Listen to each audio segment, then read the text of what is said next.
The pressure cooker world of business is as competitive as it's ever been.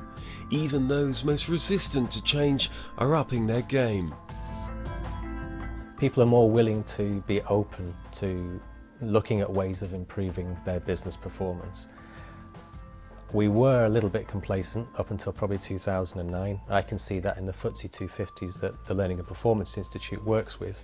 And if you have to change the mindset of an organisation to be able to alter its perspective on improving workforce development, personnel improvement and overall company performance, that's not a small task these days. And it's imperative that we do address that and we look to change what we're doing, because we weren't doing things very well, UK PLC, let's be honest.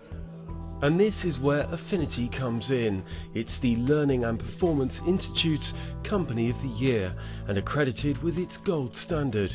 It's also increased its own turnover by 20%. The clue to its success is perhaps in its name. We came up with Afiniti with 3 I's because we inspire, we interact and we involve. Corrina Jorgensen launched Afiniti in 2002, her third business with the same investors. It reflects her passion for people and human performance. Today, a £4 million concern based in London, Hemel Hempstead and Aberdeen, it works with businesses large and small. Typically there is some kind of change happening, so it might be a transformation, might be a new technology system, could be they're changing the organisation design. So what you really have to start to do is really understand the client's business, because about the business agenda and keeping connected with everything that investment around change is going to do is going to achieve the business outcome.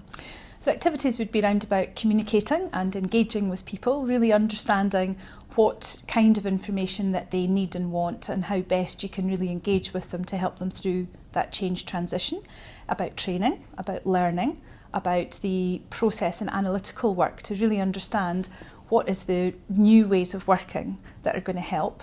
Then you cover the associated change of behaviour that's needed, and ultimately you get to your new place where you've made change happen and then you make change stick.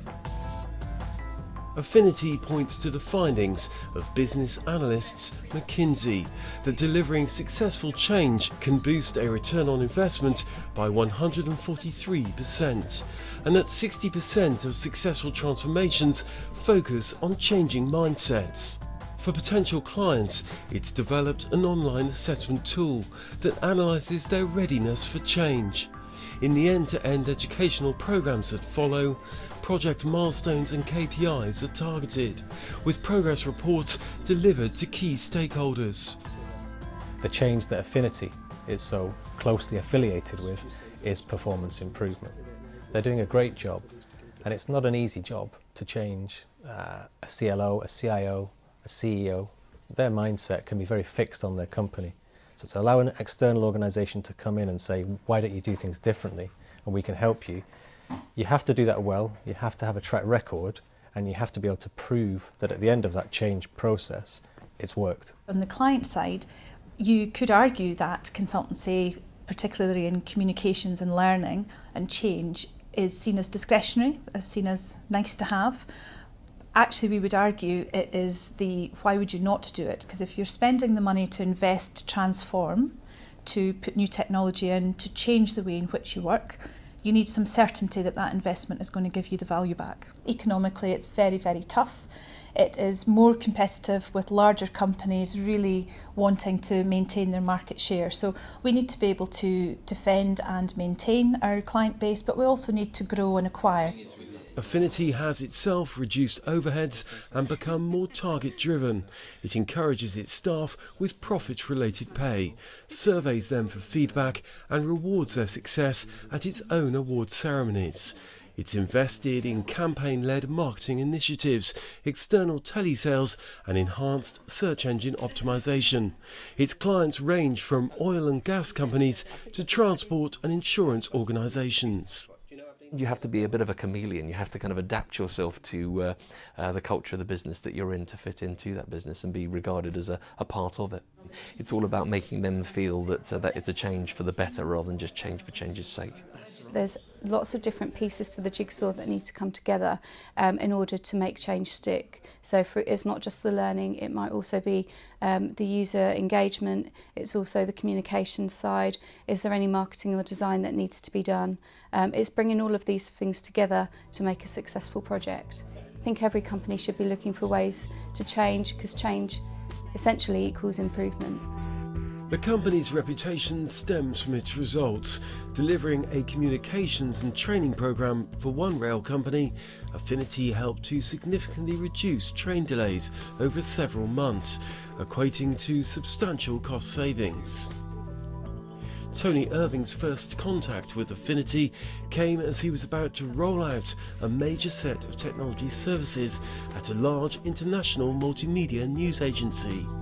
I wasn't entirely convinced.